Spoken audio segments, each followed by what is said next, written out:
All right, excellent. Well, welcome everybody. This is the first seminar of the Genomic Seminar Series for this fall. And I'm super excited to welcome Barak Cohen as our seminar speaker today. Barak, I should say, is a professor of genetics and let me see, what is it? Alvin J. Goldfarb Distinguished Professor of Computational Biology at WashU in St. Louis. And I'm super excited because it turns out Barak and I are old buddies back from when we were trainees in different labs, other end of the country. But it was really the heyday of the new field of genomic analysis. Because right around that time in the 90s, we had the first whole genome sequences of eukaryotes and then bacteria and other organisms. And Barak has been really, was trained in some labs doing some amazingly creative work and has continued that trajectory throughout his career since he's been at WashU. So he got his PhD in Roger Brent's lab at Harvard, where I think he did some early work looking at pooled mutational analyses, and you're going to hear more about that today. He then went and did his postdoctoral work in George Church's lab, and many of you have maybe heard of George Church, probably one of the most creative biologists on the planet, doing lots of harebrained things. So that was a perfect environment for Barak. And since starting his own lab at WashU, where actually I think you've been since around 2000, something like that, Barak has done amazingly creative things in genome analysis, anywhere from genotype, phenotype analyses in the early days in yeast, cis-regulatory analysis, network analysis, evolutionary biology. And he's really continued a lot of that work looking at cis-regulatory elements and asking fundamental questions about how they work, how they encode information, and how they can go wrong and also vary in human populations. One of the things I'll maybe end on this that I love about Barak's work, he's not only incredibly creative about the tools and techniques that his lab is developing and pushing forward, but how he and his lab use these large data sets to answer questions about biology is just really creative, because I think they often go for the aspects of these large data sets that don't make sense. Those are the hardest to understand, but that's how you really push the frontier and understand new things about how cells work. So with that, I'm going to stop and introduce Barak and say thanks so much for being here.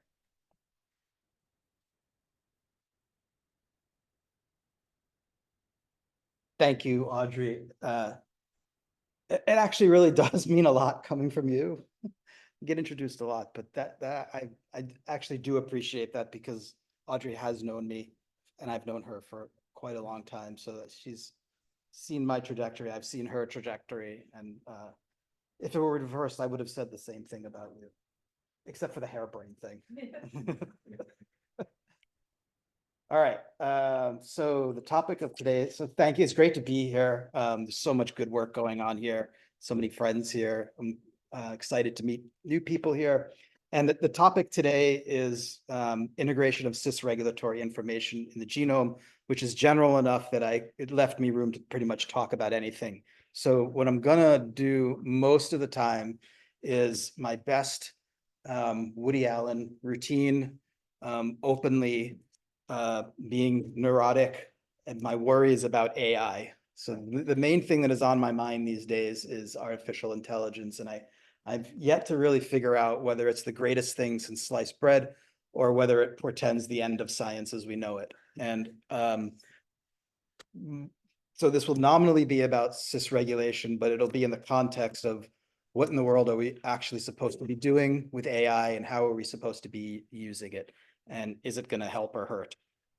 Okay, so with that, let's get to the motivation. So one motivation for all the work that we do comes from human genetics, and that is that you'll be aware that for most of the human genetic studies that go on, especially for common variants, the so-called GWAS era, most of those associated regions end up being here in the non-coding region between the genes. And in fact, about 85% of heritable disease-causing variation is in the non-coding regions of the genome, which is super interesting, but also super inconvenient because there's no genetic code out in the non-coding regions. So it's very difficult to interpret these variants. I would say it's fair, I think, to say that the leading, and the other problem is that there ends up always being lots of variants in these regions, even though these days the resolution is pretty good. You can map it down to, let's say, 10 KB or so.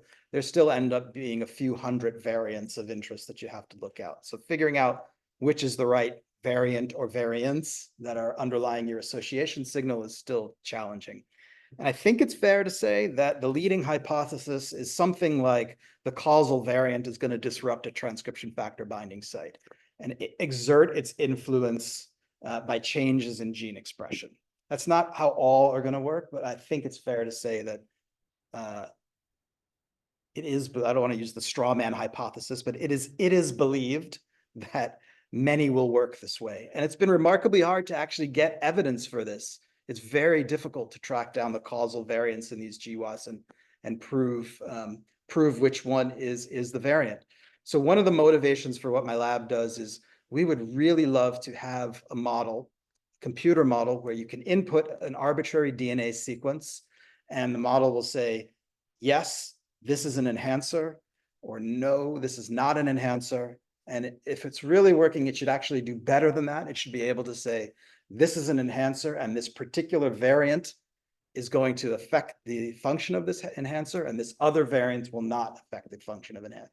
And if you had such a model, you could use it to interpret GWAS. You could input your regions, it would tell you whether they're enhancers, and it would tell you which variants might affect gene expression. I'll just say right from the beginning, we're nowhere near this. I'm definitely not going to give you an answer to this at the end of. I would love to sort of crescendo to some climax and then tell you that we've solved the problem. We're definitely not solved the problem. So this talk will be our progress towards such a model. Okay, so if this is the hypothesis, why has it been so hard to get evidence for this? I was telling the graduate students at lunch, I mean, this is such a great time to be doing science, right? We have PWMs for all the transcription factors. We can measure gene expression into cell types. We can do it single cell. We can do all this great stuff. But so why, if we have all of that stuff, why is it still so hard to figure out which of these variants is going to be the causal one? And so I'll just give you my own take on what I think the problem is. So let's start with a very simple and non-controversial statement, which is that the human genome is large. 3 billion base pairs. So if this is my model, here's a line. You have to imagine 3 billion A's, G's, and C's in a row. Okay, that's pretty non-controversial. The second non-controversial statement is that the transcription factor binding sites are small. So generally less than 10 base pairs, right? These two very simple statements. And so, here it is. This is supposed to be my model of a transcription factor binding site. So there it is, a little tiny thing in a giant genome, right? But these two statements actually add up to an enormous problem, which is that for any given transcription factor binding site, because it's so small, there are going to be millions to tens of millions of identical copies of that sequence throughout the genome. Okay, so now it's no longer looking for a needle in a haystack. It's that you have a pile of needles and you need to figure out which is the one that's really being used. And even though all of these millions of copies of this site are identical, they're not all the same. In general, only about 1 in every 1,000 binding sites is actually occupied by a transcription factor. So if I have 1,000 identical copies of my favorite transcription factor binding site, in general, only 1 in 1,000 of them will actually be bound by a transcription factor. Okay, so that's a problem. But it's worse than that. Even fewer of those sites actually have regulatory function, right? So here I'm showing like only 3 of the sites are actually bound, but only 2 of them are actually influencing gene expression. So something like, the numbers are a little squishier, but something like 1 in 10 occupied sites actually influences gene expression in some way. And then it's actually worse than that, because the same TF can also often have opposite effects. So sometimes this transcription factor binds and it influences gene expression as an enhancer. Other times, the very same transcription factor is binding somewhere else in the genome and acting as a silencer, okay? So the conclusion from this is that context must be important. The binding site itself is insufficient to tell you, A, whether I'm at a regulatory region, and B, conditioned on being on a regulatory region, it's insufficient to tell you whether that binding site will activate transcription, repress transcription, or do nothing at all. Okay, so that I think is that will be main take-home message number one. If you don't remember anything, one thing to remember is that identical copies of binding sites can have extremely different functions or no function at all. Okay, and I think that's the crux of the matter of why when you go into an associated region, it's very easy to find all of the matches to all of the different transcription factor binding sites. That tells you very little. Right? It doesn't tell you which one is active and it doesn't tell you which direction. So context must be important. So what do I mean by context? So the working hypothesis, at least in my lab, is going to be, I guess we're going to call this binding site context. And here's what I mean. So let's consider a bunch of different DNA sequences, and all of them have the very same transcription factor binding site, this blue guy, right in the middle of them, okay? But in most cases, this binding site either occurs by itself or it occurs combinations of other binding sites. And these other combinations of binding sites are non-functional. Okay, most of the time, the surrounding environment of binding sites is such that they're non-functional. But every once in a while, this blue binding site is going to occur in a context. And by context, I mean with the right number and kinds of other binding sites that the whole unit becomes functional. And so this thing ends up being an enhancer. And then other contexts, different contexts, will allow this binding site to be a silencer. Okay, so the working hypothesis is that in order to solve this problem, we're going to have to figure out the interactions between binding sites, the combinatorial interactions. So that's the way I'm setting up the problem. To do that, then the kind of data that we're going to need is we're going to have to measure the properties of DNA sequences that contain the same binding site. So that is going to be something different from this talk than you're probably used to in other talks. All of the sequences that I'm going to show you today will all have a copy of the same binding site, right? So I'm not interested in just figuring out that this blue binding site is functional. I'm interested in figuring out when, conditioned on the presence of that blue binding site, when is it active and when is it inactive. So we're going to have to measure a bunch of sequences, and to measure the expression of a bunch of sequences, we use something called massively parallel reporter assays. You can think of it as just a regular old reporter assay. This is the sequence that you're interested in. It has the binding site. Hook it up to a minimal promoter. It's got a fluorophore there, but obviously you can't do this very high scale because you only have one fluorophore, so you can't mix and match. So it's almost obvious, but in today's age, if you want to make something high throughput, you got to turn it into a sequencing problem. So the way that you turn reporter assays into a sequencing problem is simply by adding a barcode. So in the 3' UTR of the reporter gene, there is a unique sequence barcode that identifies each cis-regulatory element, right? And so now, if you pool all these guys together, throw them into cells, the barcode gets transcribed into RNA. Doing RNA-seq, you can identify the barcodes. That tells you which reporter gene made it, and the number of times that you see each barcode tells you something about how strong each reporter gene is. It's nice because it leverages on one end the decreasing costs of DNA synthesis. So all of these sequences we just manufacture by DNA synthesis. In other words, we call up Agilent and we say, could you please send us 100,000 DNA sequences? And a couple of weeks later, you get 100,000 DNA sequences, and that you get to design. And on the other end, it leverages the decreasing costs of DNA sequencing. So it's very nice. We don't have to do any work at all. Every year, the technique gets better and better and better because the cost of synthesis goes down and the cost of sequencing goes down. So it's very nice.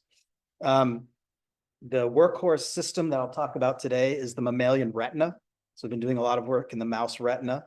And a key transcription factor that will be mainly the the subject of most of today, is called CRX, cone rod homeobox. It is a transcription factor that specifies the rod cells in the mammalian retina. It's incredibly cell type specific. It's in the rod cells, the cone cells, a little bit in the pineal gland, and nowhere else. It's really very, very cell type specific. And it's great that it's in the retina, because the retina, you can dissect out live retina and electroporate them. So the retina will suck up a bunch of DNA. And that's very nice, because these explanted retina are completely intact. They have the rods and the cones, they have the interneurons, the ganglial cells, all arranged in the stereotypical spatial orientation. They're all there in the right numbers and the right spatial orientations. In fact, if you shine light on this thing, it will transduce an electrical signal. So it's a really nice sort of in vivo-ish system to study this transcription factor. And so what I'll show you is that we're taking lots of different sequences, all of which will have the exact same CRX binding site in the middle, making MPRA libraries, putting them into retina, and then asking how are all the different sequences expressed. Okay, so that's the workhorse technique. Okay, so here is the first result, and I think it illustrates perfectly the problem that I was saying in the beginning. So this is what I'm showing. Each dot on this plot is a different sequence that has been drawn from the genome and assayed in MPRA. So it's every single gene and every single sequence in the genome that is occupied by CRX. They come from the genome. They're centered on a CRX motif. We know they're bound by CRX from ChIP-seq, and we know that they reside in open chromatin from ATAC-seq. So most of my friends would say, well, that's the definition of an enhancer, right? If it's bound by your factor and it's in open chromatin, excuse me, and it has the histone marks, then that's an enhancer. But look at this, right? Of all of those, many of them are indeed enhancers. That is, that they activate expression over baseline, right? But at least a third of them are completely inactive. That's these guys here, right? And these are the same types of sequences. They have a CRX, they're from the genome, they're from the ATAC-seq regions, and yet they do absolutely nothing, right? And then there's a whole nother group of them over here that are working as silencers. So the same type of sequences can be an enhancer, a silencers, or do nothing. And we know that the enhancer and silencer activity is dependent on CRX, because if you look over here, these are the identical sequences in which we've made a mutation in the CRX binding sites. And you see all the enhancers go down, all the silencers go up, right? So their enhancer and silencer activity is dependent on CRX. So this just illustrates, again, the problem from the beginning. Identical copies of sites can do very different things. Why? Okay, so now we get to the AI part. So one approach here is to ask computers to learn this. So the input data here will be all of our MPRA sequences. The output that we try to get it to predict is the MPRA data. So basically all of this data here goes in. So each one of these dots has a sequence. Each one of these sequences goes into the machine learning algorithm, and it tries to predict the output. Okay, and then you get the ROC curve, which tells you how well this is. Now, in a typical talk, this would be the point at which I would brag about this ROC curve. And I would try to convince you that my ROC curve is better than the other guy's ROC curve, and therefore my thing is working and whatever. Let me just say, this is an okay ROC curve. It's not very good. It's not very bad. It's okay. It's better than nothing. But there's a long way to go. So sorry, for those of you who don't know how to interpret this, going up the diagonal basically means random guessing. Okay, and if my curve went sort of straight up and over like this, that would be a perfect model. So we're about halfway there. Okay, so it's all right. But you're not going to use this for anything. You're not going to use this to predict the function of enhancers. You're not going to use this to try to understand what an enhancer is. So we got to get better. So how do you get better? How do you take a AI model that's okay and make it better? So the standard answer is going to be that you need more data, right? You need however much data you have, it will not be enough. You need more. That's how you make things. But the problem is here, I've just told you, we've already measured them all. We've already taken every single sequence from the genome that has a CRX binding site in it, and we've already measured it. So there's nothing left to measure, right? How are we going to where are we going to get our, this is a big problem. So the answer, I think, at least our answer to this, is you have to go synthetic. You have to make sequences that are not in the genome and measure those. But that immediately raises another huge problem. And that is that the possible space of synthetic sequences is enormous. These I should have just said, we are working with 230 MERS. Okay, 230 MERS, which is kind of short. I can make an argument about why that's okay. But the point is, the universe of possible 230 MERS is 4 raised to the 230, right? Which is, however you want to say it, more than the number of atoms in the universe and more than anything you can imagine, right? So there is a huge number of potential synthetic sequences that we could manufacture and put into this assay.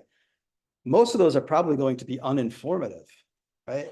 So how are we going to choose synthetic DNA sequences to manufacture and put into our model to make the model better? And so that's what I want to spend the next few minutes discussing. And what we're doing is we're borrowing a concept called active learning from the AI people. And I just want to take maybe 5 minutes to say how this works. So I've already told you the first couple steps. The one step is we do experiments. We have MPRA data, and we're going to train this convolutional neural network, and we're going to evaluate it on held out data. That's what I've just showed you. Okay, but now we want more MPRA data. Where is it going to come from? So we take this, actually, I guess there should have been an arrow going this way. So we take this MPRA data, we take those sequences, and we go to this computer and we make in silico perturbations to those. Okay, we say, what if I change this nucleotide? What if I change that nucleotide? And every time we make one of these perturbations, we take that sequence and we give it back to the neural network. And we ask the neural network to predict it. And we're not interested, this is the key part, we're actually not interested in what it predicts. We don't care whether it says it's an enhancer or a silencer. What we care about is the confidence with which it makes that prediction. Okay, so if it makes the prediction and it's extremely confident, says, you made this perturbation to the sequence, and I, as the neural network, am very confident that this is an enhancer, then we take that sequence and we throw it in the trash. The reason, the intuition here is that if the model already knows what this is, then there's no point in making it and measuring it because it already knows this. But if we make a perturbation to one of these sequences, right, and we give it back to the model and it says, I don't know what this is. My best guess is that it's an enhancer, but I'm not very confident that it's an enhancer. Then that is a sequence that is worth manufacturing and measuring. Okay, and so that's called uncertainty sampling. You give the sequences back to the neural network, and the more uncertain the neural network is about that sequence, the more you want to put those into your next library. And this gives you a way to iterate sort of around and around and around and keep going here. And here's the important point: well after you've completely exhausted all of the sequences in the genome, you can just keep going, right? And you can set whatever threshold you want for how good you want your model to be. And if your model's not good enough, do another round of active learning and keep going. So that's what we've been doing the last year or two. And let me just show you that it sort of works. Here is an initial model. This is the test set accuracy. So this is getting about 30 or something % right. And then we start doing rounds of active learning, and the model gets better and better and better. We've currently done 4 rounds. We're on our 5th round. We'll keep doing more. And the important thing is here. So at each round of active learning, you take the new data, you pool it with the old data, and you retrain the model. So the amount of data is getting bigger every round. So I should have to convince you that it's active learning is helping, as opposed to just making the data set larger. And that's what this shows. So this random sampling is when we make the same types of perturbations, but we've skipped the uncertainty sampling. We just make perturbations and put those into the library. And you can see that doesn't help very much, but the active learning is helping at every step. Okay, so this is our entry into the AI race. We think iteration is going to be important, and active learning with synthetic sequence is going to be important because there just aren't going to be enough genomic sequences to train the models. Okay, all of this is presupposed. I very nicely glossed over the internal confidence metrics. So I'm not going to go into the math about how the internal confidence metrics are computed, but I want to show you that this model is at least somewhat self-aware. So these are all predictions from the same round of the trained model, okay? But I've separated them into those that the model says are high confidence versus those that it says are low confidence. And so we took a few thousand high confidence predictions, we manufactured those sequences and measured them. And in general, those were pretty good. When the model thought that something would be a strong enhancer, they generally had strong activity. When the model thought that something would be a silencer, it generally was a silencer. And it was a little bit more difficult to distinguish between weak enhancers and inactive, but still the sort of trend was there. As opposed to, from the very same model, the low confidence predictions, right, is not doing very well at all. If it says it was an enhancer, it was, not very much stronger than other types of predictions. So that says that regardless of the math of how we do the confidence predictions, at least hopefully you're convinced that they're right. So in other words, I like to call this the politician test. You can be extremely confident and wrong, right, like a politician, or you can be extremely confident and right, like a scientist. So at least the high confidence, when the model is high confident, the predictions tend to be right. And when it's low, so what does that mean? That means in rounds of active learning, we're biasing towards these types of sequences in the next round because it's not going to get those right. Okay. And let me just stop here. And this should be the place where I plant my flag and declare victory. Because why? Why is this so cool? Barak, why is this so cool? Why are you yapping on about this stuff? All of these sequences have the exact same CRX binding site in them. They all come from open chromatin. They all have the enhancer marks on it. And yet the model can somehow tell you that these are enhancers versus these. So it's learning that extra contextual information outside of the CRX binding site. It's learning that extra contextual information. Okay, so that I think is cool and important. Right, so we have this active learning thing. We're going, we're continuing right now. I guess I showed you sort of where we are. We're about halfway there. The model gets things right about half the time.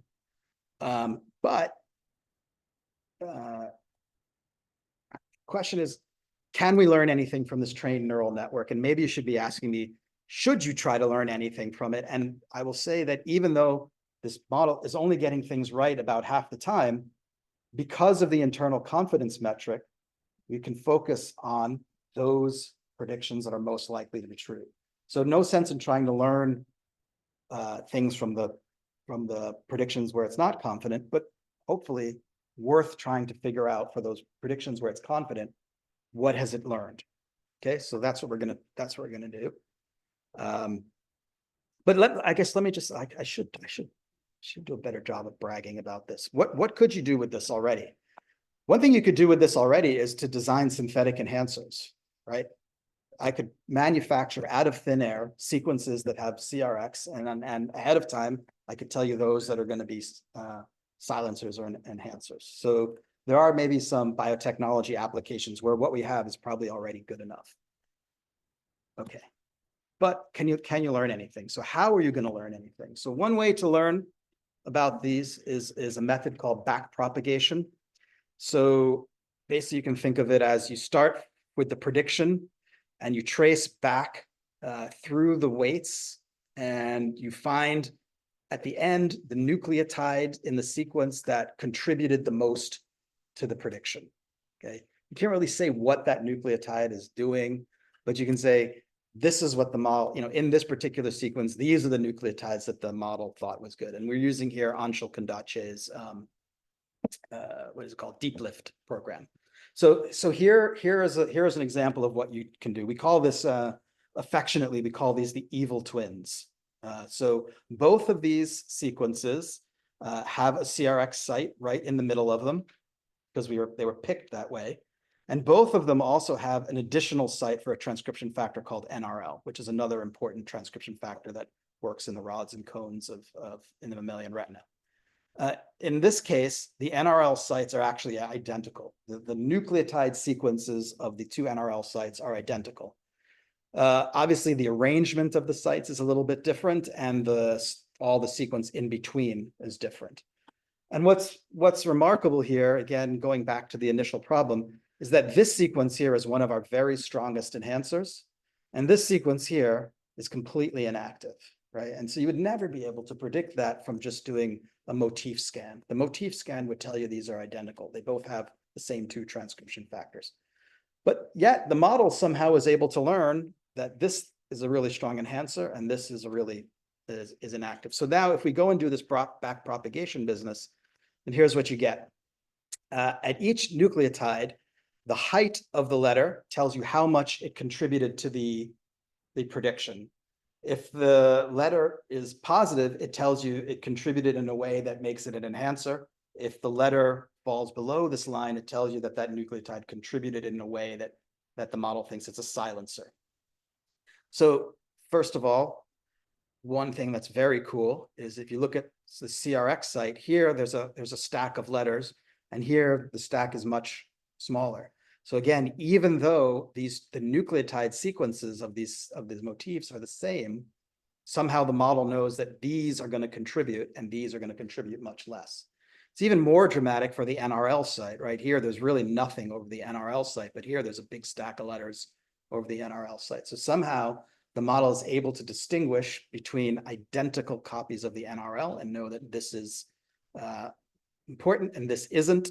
And even in this case, it gives you a nice guess about why, because there's a stack of letters over here that don't correspond to known transcription factor binding sites, or at least none that we knew about beforehand.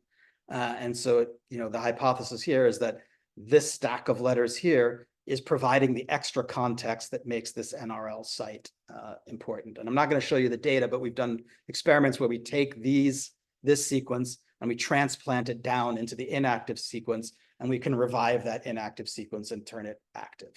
Call that the Frankenstein experiment. You can take a dead sequence, bring it to life by transplanting these nucleotides, which are not in the binding sites. So I say that again and again, because I'm really trying to convince you that we're able to find the contextual information, not just recapitulate the known binding sites, but find that contextual information. So that's one thing we can do. That's you'd call that the backwards method. The forward method is a little bit different. And perhaps I was talking about this with the students at lunch, perhaps philosophically unsound, but I'll get your opinion on this. Okay, so what the philosophy here is that what you really want to know about is the cell, but instead what we have is this imperfect representation of the cell given this neural network. So we can take new DNA sequences, right? And in silico, give these new DNA sequences to the neural network and ask it to predict whether they're enhancers or silencers, which sounds like a crazy thing to do, but the merit of it is that you can do 300 million of these experiments in an afternoon, right? So you can design these in silico sequences to test hypotheses and then ask the neural network, what do you think of this hypothesis? So let me make this a little bit more concrete. Here's an experiment in which we looked at 100 million in silico sequences, and each one of those 100 million sequences had exactly two binding sites, one for CRX and one for NRL. And the only thing that we changed is the relative position. So higher numbers are closer to the promoter, lower numbers are further away from the promoter. So the CRX can be close or far, the NRL can be close or far, and then all the sequence in between you can change. And this is just a heat map of what those 100 million sequences look like. And the interpretation here is that It's warmer up here and colder down here, which means that the closer the CRX and NRL sites are to the promoter, the stronger the activation. So there's a distance rule in effect here. And what's really neat, I don't know if you can see this kind of diagonal here that comes down like that. Is that yeah, that's kind of clear. There's these diagonals. That's 10 base pairs off the diagonal. That represents the helical spacing. So what that's telling you is every time the two binding sites come around or are on the same side of the helix, they work better than when they're not on the same side of the helix. So it suggests a cooperative interaction between the two. GFI is a repressor. You get something a little bit different. So you're hotter when CRX is closer to the promoter. You're colder when the repressor is the promoter. And the fact that, let's see, how do I interpret it? Right, the fact that it's not cooler, I'm blanking a little bit, but this suggests an orientation effect that GFI represses when it's closer to the promoter, right? But when it's further away, it can't repress. So that suggests the repressor has to be in between the activator and the promoter in order to work. So you can pull out some grammar from these. And then again, it's really hard to tell, but that diagonal line, if you squint, you'll see that in this case, the diagonal line is warm colored, but in this case, it's cool colored. So that's telling you that the repressor works better. The repressor represses when it's on the same side of the helix as the activator. Okay, so all of that comes from, an afternoon of just making up a couple 100 million sequences and letting the neural network predict. Now, whether this is like valid, I'm not really sure, but at least it's a way to try to extract hypotheses from the trained neural net. Okay. So yet still, these are hard to interpret. And there were some observations that we just could not figure out from the neural network. And in particular, this set of observations. So if you look at just a basal promoter that is inactive, and then you look at constructs that had a single CRX site in them, those tended to be weak activators. And so you might have expected that if you multimerize this, if you put multiple copies of a weak activator, that it should have gotten stronger. But in fact, we got repression. So multiple copies of this ended up giving us repression. And then if you had multiple copies, if you added even a single copy of the NRL site, all of a sudden you got strong activation. And the neural network could make these predictions. It could predict this okay, but we had no way of really understanding why this was going on or even deriving a hypothesis from the neural network. So we turned to a different kind of modeling, and that is a biophysical model based on principles of thermodynamics. And I'm not going to belabor sort of the math of this, but the main difference between this model is that one, it has way fewer parameters, and each one of these parameters has a defined biophysical meaning. In other words, all of these delta G's just represent free energies of interaction, and they can represent the free energy of interaction between a transcription factor and its binding site, between a transcription factor and RNA polymerase, or between transcription factors. And the goal is to guess at a set of these delta G's that allows you to recapitulate the data. Okay, Mark Sherman has a whole bunch of papers on this. I'm not, again, if you're interested, we can talk about the details, but the main thing, again, way fewer parameters, and each one of the parameters has at least an interpretable biophysical meaning. And then the downside of the model is that it has much less flexibility. You have to guess at the structure. So you have to specify ahead of time whether you're going to allow, for example, cooperativity between CRX and NRL or not. So it's much more like a hypothesis. But it does work. And when it works, it's really nice. And so this is what the output of one of them looks like. So each one of these squares represents one of these delta G's. When the square is red, it means that's a favorable interaction. So it contributes to activation. When it's blue, it means it's an unfavorable interaction, contributes to repression. First thing is you can look at the independent contribution of binding sites. So the CRX sites are dark red, the NRL sites are lighter red. That means the CRX sites are more potent than the NRL sites. They contribute more strongly to activation. The CRX sites don't care whether they're in the forward or the reverse orientation. There's a little bit of an orientation bias with NRL. When it's in the forward orientation, it's stronger than when it's in the reverse orientation, right? So that's an easy biophysical story that I can tell you based on these parameters. It gets more interesting when you start to look at the interactions. The first thing is to look down here at these red squares. That's the interaction between CRX and NRL, and these are positive. So that means that when CRX and NRL are together, they're more than the sum of their parts. And it doesn't seem to matter which orientation they're in, you always get more. It doesn't seem, which direction they're in. The orientation seems to matter a lot because these squares are not red. So when the NRL is upstream of the CRX site, it's much less cooperative than when the CRX is upstream, okay? So far, so good. And then the super interesting part are these blue squares, because this was the unexpected part. What this means is that pairs of NRL sites and pairs of CRX sites are antagonistic with each other, right? Even though the individual CRX contributes positively, pairs of CRX are actually negative. Okay? There's a negative interaction. And that helps you explain the observations, right? When you have a single CRX, all you're getting is the additive contribution of a single site. So it's an activator. When you add multiple sites in, each one of these sites contributes additively, so you get more and more of activation, but each pair of interactions contributes negatively. And the intuition here is that the activating part grows linearly with the number of sites, but the pairwise interactions grow more than linearly with the number of sites. And so therefore, as you add sites, expression goes up and then comes back down again. Okay, so at least you get a somewhat biological story about how this model could be working. And then the NRL reverses that, because the NRL, you get all of this positive cooperativity, right? And then that overcomes all these negative interactions. So it was puzzling, at least there are hypotheses for how those observations can now be explained and things to go and follow up and test. Okay, so the take-home message of this part of the talk is that there's this trade-off really between interpretability and statistical power. The neural networks are really great. They have great statistical power, difficult to interpret. So if you're faced with high dimensional data, not a bad idea to go for it.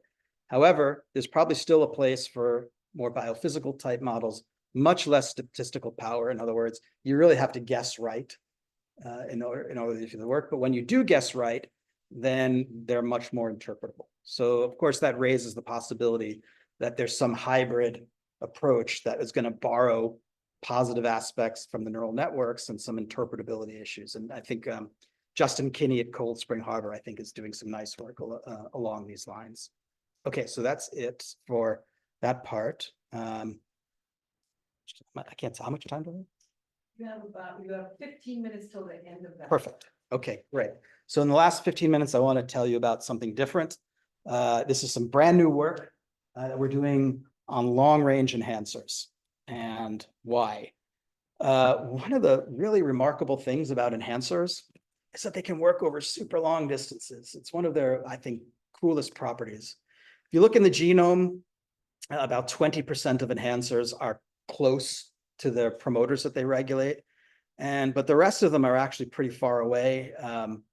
40% are more than 10 kb, and 10% are more than 100 kb away from the genes that they regulate, right? And the poster child for this is something called the ZRS1 enhancer. This is an enhancer that regulates sonic hedgehog, which is a really important developmental gene.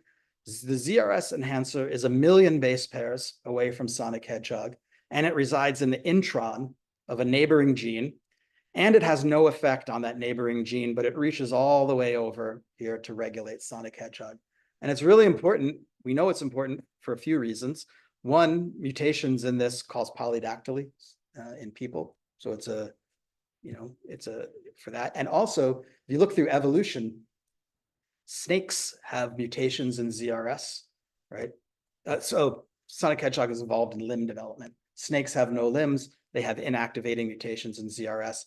Bats, which have really funny looking limbs, digits, have different types of mutations in ZRS. So it's an important enhancer, both for human variation and the differences between species. And there it is working over 1 megabase. And I was trying to think this morning, I was trying to come up with something that would kind of captivate your imagination for what it means for an enhancer to work over 1 million base pairs. So if we say, here's my attempt. If we say that an enhancer is about 1 KB long, and if we say that the average human is about 5 feet tall, between 5 and 6 feet tall, then an enhancer being 1 million base pairs away from its promoter would be like 2 people standing a mile apart and being able to talk to each other over that distance. But not just 2 people like standing in a desert, right? It's like 2 people standing on the opposite ends of this campus. There's a lot of stuff in between, right? There are other people in there, there's all this stuff, and yet over that distance, they're able to somehow specifically communicate with each other. So I really think this is astonishing. It's actually one of those things that still gets me out of bed in the morning. Okay, so the potential hypotheses here. So one hypothesis is long-range enhancers are actually nothing special, that there's only one type of an enhancer, and all enhancers can work either at long range or short range. So this enhancer here works at short range, this one working at longer distance. And the prediction of sort of this null hypothesis would be that if I was to switch these 2 enhancers, that this short range one would work just fine long range, and the long range one would work just fine short range. That would be our null hypothesis. The sequence feature hypothesis would be, no, there's something intrinsically different, that enhancers that work over these long ranges must have something special about them. They must have different transcription factor binding sites, or different combinations of bind, or something. There must be something intrinsically different about them. That hypothesis would suggest that if I take this short range enhancer and move it here, it's not going to work because it lacks the intrinsic features. And then the third hypothesis would be sort of the real estate hypothesis. It actually has nothing to do with the enhancer. It has to do with the genomic region that the enhancer works in. So it's sort of a version of the null hypothesis. The enhancers are sort of the same, and what really matters is this region is permissive somehow, either the topology or the chromatin marks or something about this. And that would suggest that the short range enhancer will work at long range, but only in certain regions. In other words, I guess, let's say I took this short range enhancer and I moved it an equal distance downstream over here somewhere, but it wouldn't work there because that position in the genome lacks the right context. So we want to try to distinguish between these hypotheses and come up with a way to test some of this stuff. The test case is going to be the locus control region of the globin gene. This is a 12 KB region upstream of the globin genes. It's 20 kilobases away. It's comprised of these 4 hypersensitive sites, and each one of these hypersensitive sites contains a binding site for a transcription for GATA1 and is strongly occupied by GATA1. So it's believed that the combination of these 4 hypersensitive sites are what makes the locus control region a potent regulatory element. So that's going to be the test case. So how are we going to test some of these things? Well, Yahweh in my lab came up with this scheme. She went to a region, she went into K562 cells, and she integrated a minimal promoter, in this case, the globin minimal promoter, and she integrated it into a region of the genome where there wasn't much going on. There weren't a lot of chromatin marks, there wasn't a lot of looping, and she just put this minimal globin promoter there. And then she used CRISPR to put lock sites, which are recombination sites, and she deposited those lock sites either close to the minimal promoter or at varying distances. And because those are locked sites, we could now recurrently integrate different sequences at different distances. And so this gave her a way to cleanly separate the effect of distance from the effect of sequence. And when she put the full LCR, it actually activated at all of these distances. So the full LCR gives you about a 30-fold increase over basal when it's pressed right up against the minimal promoter. And it still works all the way out to 100 kilobases and still, I don't know, about 13 or 14-fold increase. So its activity, it's less potent the further you move it away, but it has activity. If you take just the second hypersensitive region, hypersensitive site 2, it also works. It only gives you, I don't know, 7 or 8-fold increase, but even at 100 kilobases, it's still activating just much less than the full LCR.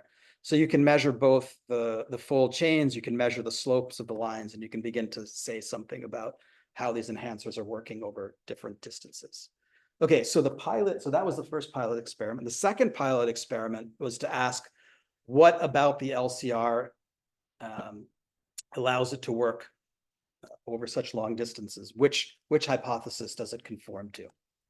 So she made a library of synthetic enhancers that are composed of all of the different combinations of hypersensitive sites. So she had the full 4, and then she had all the different 3-way combinations and the different 2-way combinations and so on. And she took that whole library and she integrated it right up against the globin promoter, or 10 kb away. And she just compared the activities of all of these different enhancers at 0 and 10 kb. And because she is amazing, she actually did this experiment twice. One on a region in chromosome 18, and a second time, the whole experiment again on another region in chromosome 16. Okay, so let's look at the chromosome 18 results first. This is easy to understand. So all of the different points fall on this straight line. So what does that mean? That means that enhancers that were weak at 0 kb were also weak at 10 kb, and enhancers that were strong at 0 kb were strong at 10 kb. And the slope of this line, which is not so far off the diagonal, tells you how that activity drops off. And so at this location, activity does not actually drop off very much, even as you move them 10 kb away. Okay, so this conforms to what I would call the strength hypothesis. An ability of an enhancer to work at long distance is simply related to how strong it is. Stronger ones can work over longer distances, and there's no special sequence features because nothing is falling off the line here. They're all scaling in the same way. That's very different from how the same library is behaving at chromosomes on this position at chromosome 16. First thing you can see is that the slope of the line is much shallower. So that means that in this region, as we move the enhancers further away, their activity drops off much more quickly than in the other region. But what's cool now is that there are 2 clear outliers, right? There are 2 enhancers which are working much better at 10 kb, given their activity at 0 kb, than the typical type enhancer, right? So this would be evidence for the sequence feature model, right? These enhancers have some intrinsic sequence properties that allow them to work better at long range than you might expect. And what's cool is, it's maybe a little bit difficult to see, this one is actually the full LCR, right? That's when you have all 4 hypersensitive sites. And what's neat is if you look directly below it, right, this is 1, 2, 3, 4. Here's 1, 2, 3, and 1, 2, 4, right? So it really is the interaction between all of them. Same thing over here for 2, 3, 4, right? Here's 2, 3, 4, but here's 2, 3, and 2, 4 right underneath it. So there is some more than additive interactions going on between the hypersensitive sites, and you need those interactions to work at long distance, but only on chromosome 16 and not on chromosome 18. Okay, so what is that interaction? I don't know. I mean, I don't know, but each one of those hypersensitive sites binds a GATA1 binding site. So it sort of suggests that multimerizing GATA1, there's some sort of critical number, and you get beyond that critical number, GATA1, I don't know what, condenses, forms a phase separated condensate or something. We don't know what the hypothesis, but I think it's neat, and we're pursuing this. This sort of said maybe there's something about GATA. So the next experiment that Yahweh did was a little bit different. In this case, she went to the genome and she picked out actual genomic sequences that are either bound by GATA1 or not bound by GATA1. And she compared them at 0 and 10 kb.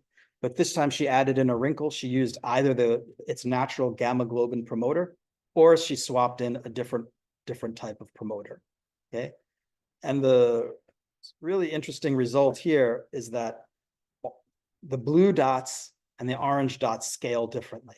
And so that means that sequences that have a GATA1 binding site scale differently than the sequences that do not have GATA1 binding sites. So if you're a sequence and you have a GATA1 binding site, you work better typically at long range than non-GATA, but only with the globin promoter. When you switch to the minimal promoter, now the orange and the blue lines are on the same regression line. So having a GATA1 site helps you work at long range with your natural promoter, but not with your, so it smells like enhancer promoter compatibility, something like that. So that's basically it. That's where we are going forward. We want to, or she wants to, move this out from 10 kb all the way out to 100 kb, ask how these scaling relations change.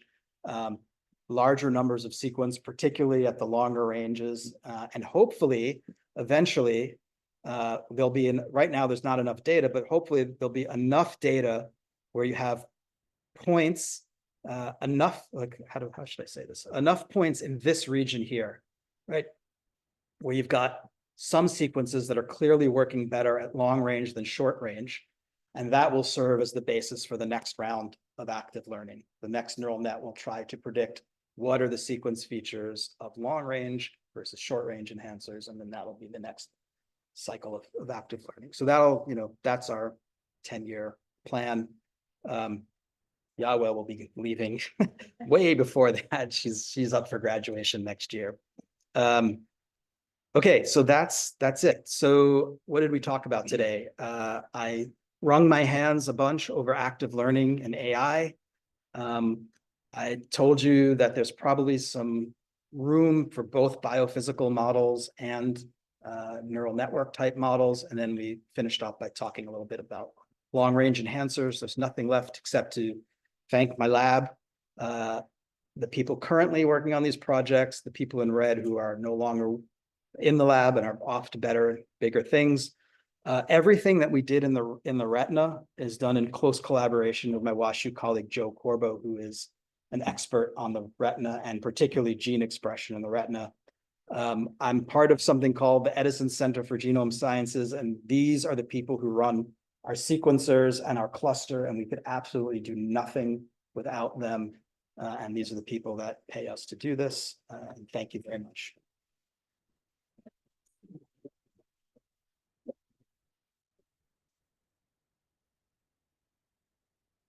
There. Question about the machine learning.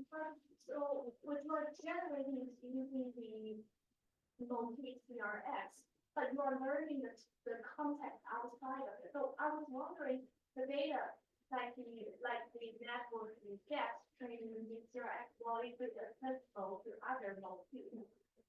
Because it's the context outside of it. Yeah. Okay. So I'm told I'm going to have to repeat the question into the Zoom so Zoom people can hear. So the question was, the question is basically you're conditioning on the presence of a CRX site. So do you actually learn anything about the other motifs, the other transcription factor binding motifs that are present? And the answer, amazingly enough, is yes. We actually do. So there are. So we definitely learn. If we didn't know what an NRL binding site was, we would have found the NRL binding site, and we recaptured about 6 other transcription factor binding sites. And amazingly, not only did we learn those binding sites, we actually learned the relative affinities of variants in those binding sites, which was sort of shocking. So it knew for an NRL site, it knew what a high affinity and a medium affinity and a low, actually, okay, it didn't know what affinity was, but for high affinity sites, it predicted a larger effect than for medium affinity and low affinity sites. So it somehow learned the relative order, which is amazing, right? I wish I understood how better why these things work, because that seemed magical to me. That seemed magical. I should also say that in the retina, if you look at all of the open chromatin in the retina, about 50% of the open chromatin in the retina has a CRX binding site in it. So it is by far and away the most important, most common, most potent motif. So it might be in this case, you drag everything along because that's really where the action is. Oh, I'm sorry. Start back here. Yes. I was wondering how wide is the context for cis-regulation? We're talking about the context and talking about multiple TF binding sites being together in different orders, but like practically how wide are those interacting? Like if you make a perturbation somewhere, like how far would you expect that to affect the other end, or like generally? Yeah, this is a great question. Yeah. Okay. So the question is, I'm going to rephrase the question a little bit. So we are working with 230 base pair sequences. So when I say what is the extra context, I'm really only asking in the neighboring 230 base pairs, what is the additional context information? Isn't it true that there could be context information that is further away, right, than 230 base pairs? And I just, I went to great pains to say that enhancers could work over a megabase. So couldn't the contextual information be 1 million base pairs away? Yes. So, I mean, the short answer is yes. And so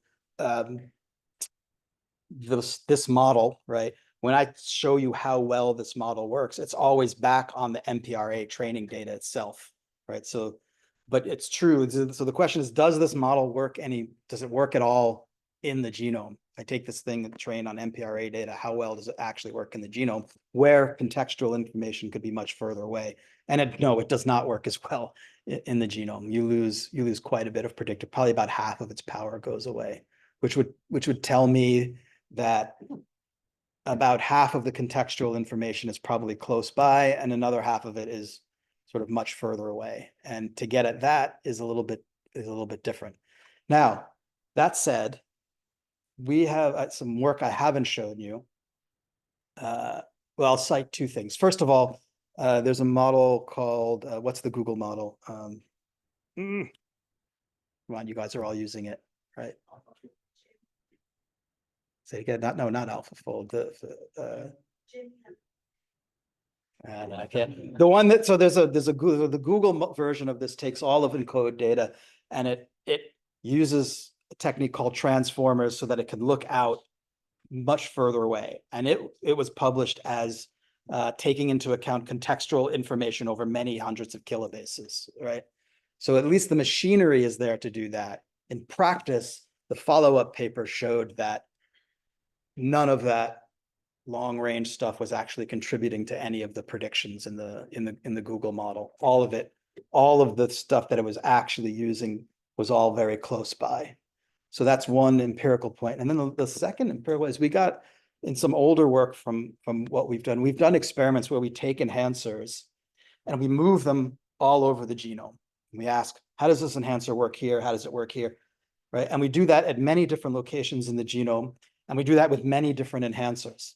And there's actually a pretty remarkable result there, which is that, as you would expect, there are certain locations in the genome where the enhancers work better. Like if you're in an open place, all the enhancers work better here than they do here, right? But the data is completely correlated. In other words, at one if you measure the activity of 100 different enhancers at one location and you rank order them strongest to weakest, when you move them to another location, the rank order stays exactly the same. Okay, that actually tells you there's a lack of interaction, right? That tells you each enhancer has sort of an intrinsic activity. And when you move it to different locations, it gets scaled up or down, but it's not like there are some enhancers that only work in some locations and others that only work in other. So again, so my speculation is this. At short ranges within an enhancer, there are a ton of interactions. Binding sites are cooperative, are antagonistic, are competitive. At longer distances, things are much more independent. So there are lots of interactions within an enhancer and maybe much fewer interactions between enhancers work sort of additively and independently, but inside an enhancer, binding sites work cooperatively and that again, that's a hypothesis, but that would be one way to explain all of the data so far. Oh, there's too many of you. Yeah. Do you test sense versus anti-sense orientation? Yes. Yeah. Was there broad patterns or? No. I showed you some data. Let's see.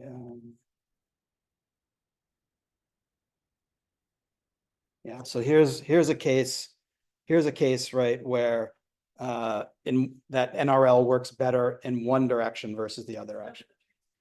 Yes. Bigger. Oh, if you flip the whole enhancer around. No, we did not test that. We did not test. I think there are some real remarkable historical oddities in this field. And one is that the original definition of an enhancer includes the proviso that it should work in an orientation independent way. That is, back in the Stone Age when all you could do was clone by restriction enzyme, and you were using you automatically got both, right? So when they cloned the SVN40 enhancer, they automatically got both orientations. They said, wow, it works in both orientations. That somehow became codified as part of the definition. So there are many enhancers that do in fact work, but I'm not showing you here, but we have many examples where you flip them around and they do not work the same. So I don't know why. Yeah, for CTCF sites, they need to be inverted at the base of loops. So yeah, there are some cases where it clearly matters, but I think it's in my view, it's sort of like a historical contingency that is still part of the definition, as is if you ask somebody, which nobody's yet asked me, but I thought enhancers are about 1.5 KB long. What are you doing with these shorter sequences? The reason that we all tell each other that enhancers are about 1.5 KB long, because that's where the convenient restriction enzyme sites were back in the Stone Age when people were cloning Drosophila enhancers. So that's why they're about 1.5 KB. But we have great examples of naturally occurring MYC enhancers that are 50 base pairs long. So yes, they can be 1.5 KB. They can, as I showed you, the LCR, which is 12 KB. But there are also bona fide enhancers that are 50 KB. But it's nice that we can all kind of go around and tell each other, yeah, they're about 1 KB long. But it's kind of a historical contingency sometimes. So the Google model is Informer, that's the one. That's the one. If you look at the CRX-PWM, there's quite a bit of sequence variation. So from the model, do you learn any within? You do. Yeah, you do. Yeah. That's a figure you can look on the bioRxiv. That's a figure. It learns again, it's a human interpretation that it's learning the affinity, but it certainly learns what a strong binding site is. And all the way down, like 4 or 5 different variants of it. It learns which one is strongest and which one is weakest. So yes, it does get that. It really does. Yeah. The promoter enhancer compatibility is interesting. I think. Yeah. It kind of throws away the idea of distance in some way. So I wonder if, kind of looking at the first part of the talk, how your choice of a specific minimal promoter may influence your results, and what happens if you swap out different minimal promoter? And maybe in a more extreme example, if you fix the transcription factor binding site instead of your random permutation on the promoter itself, and you can tease apart the interaction. Yeah. Yeah. So sorry, I didn't do this. This question is about how do you like the choice of the minimal promoter and how much that matters to the results. Do the results change when you have different minimal promoters? Is that right? Is that okay? So yeah, so there's no way to say it except that we have conflicting data on this. So what I showed you the enhancer promoter compatibility result. That's the first enhancer promoter compatibility result we got in 10 years. I have a mountain of other data where we take enhancer libraries and we swap in and out different promoters. And just like the position on the chromosome, the whole library will scale up and down, but the rank order of the promoters will not, or the enhancers will not stay the same, which suggests independence between enhancer and promoter. So I was going up until 3 or 4 weeks ago, I was going around saying there's no such thing as enhancer promoter compatibility because all of our enhancer, it's not that things don't change, but they're independent. Like you make the enhancer stronger, things get stronger. You make the promoter stronger, they get stronger. But but the model is literally multiplicative. You take the effect of the enhancer, the effect of the promoter, and just multiply them together. This is actually the first case of compatibility that we see. So I don't really know how to answer your question yet, except to say we're confused about it and we have conflicting data on it. I think for the sake of your schedule, we better Okay. end now, but it's been a great. Thank you, everybody.